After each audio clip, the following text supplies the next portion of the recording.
Assalamualaikum warahmatullahi wabarakatuh. Selamat berjumpa kembali dengan kami di kanal YouTube 1001 Ide. Pada video kali ini kita akan membahas mata pelajaran matematika kelas 7 sekolah menengah pertama halaman 192 kurikulum Merdeka Belajar.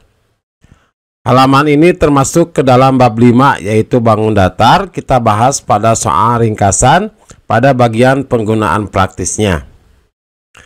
Sebelum lanjut pada video pembahasan, kami mengucapkan terima kasih atas dukungannya terhadap perkembangan channel ini, yaitu dengan menekan tombol subscribe dan mengaktifkan tombol notifikasinya. Silakan buka bukunya dan perhatikan pada halaman 192. Penggunaan praktis. Nomor 1. Tommy sedang bercerita tentang letak rumahnya sambil melihat peta berikut ini bersama Yuni. Perhatikan, inilah adalah peta di mana Tommy bercerita tentang letak rumahnya kepada Yuni. Bacalah pembicaraan mereka, kemudian jawablah pertanyaannya.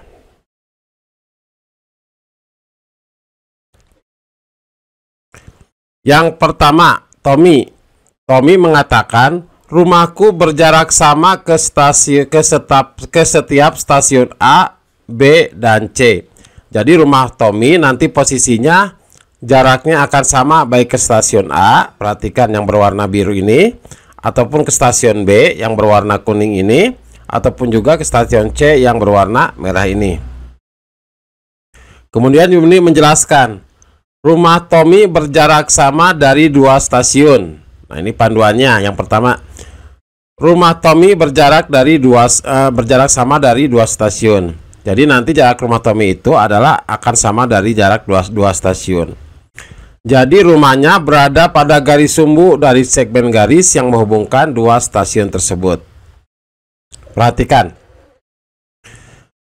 Kita tarik dulu garis antara 2 stasiun, yaitu stasiun A dengan stasiun C sebagai contoh seperti ini. Kemudian kita cari garis sumbunya. Bagaimana mencari garis sumbu pada segmen garis stasiun A, stasiun C? Yaitu kita membuat lingkaran dengan jari-jari antara stasiun A dengan stasiun C.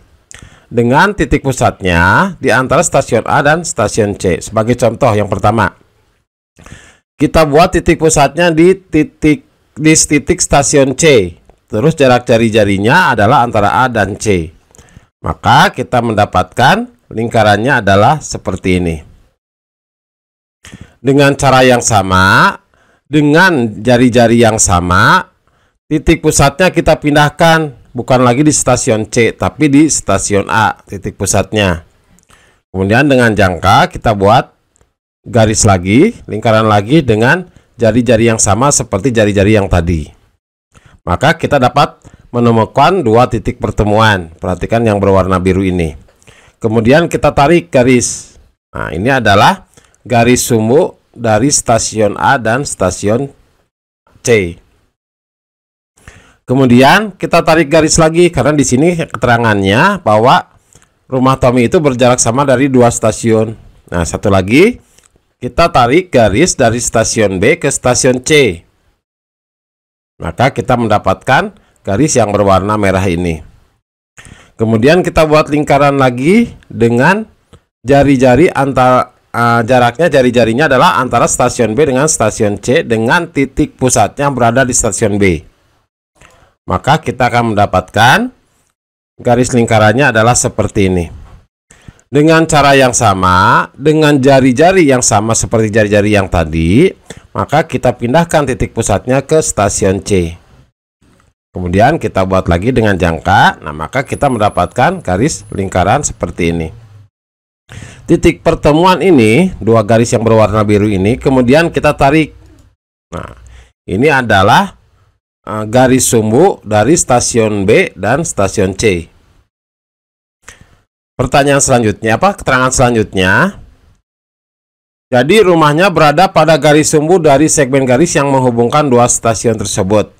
Fakta ini juga dapat diterapkan pada kasus 3 stasiun. Nah, maka titik pertemuan antara garis sumbu stasiun A dan stasiun C, kemudian stasiun B dan stasiun C, maka ini adalah rumah Tommy. Jadi perhatikan lingkaran yang berwarna merah ini adalah titik pertemuan dari garis sumbu 2 garis tersebut. Selanjutnya soal yang kedua. Yuni mengatakan, rumahku berjarak sama ke jalan nasional dan jalan provinsi dan 750 meter dari gedung SMP. Perhatikan, jaraknya sama dari jalan nasional ke jalan provinsi.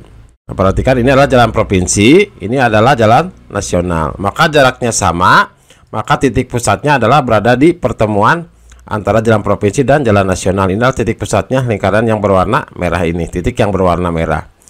Kita bisa membuat lingkaran dengan jari-jari bebas, yang penting berada di antara jalan provinsi dan jalan nasional. Contohnya adalah seperti ini.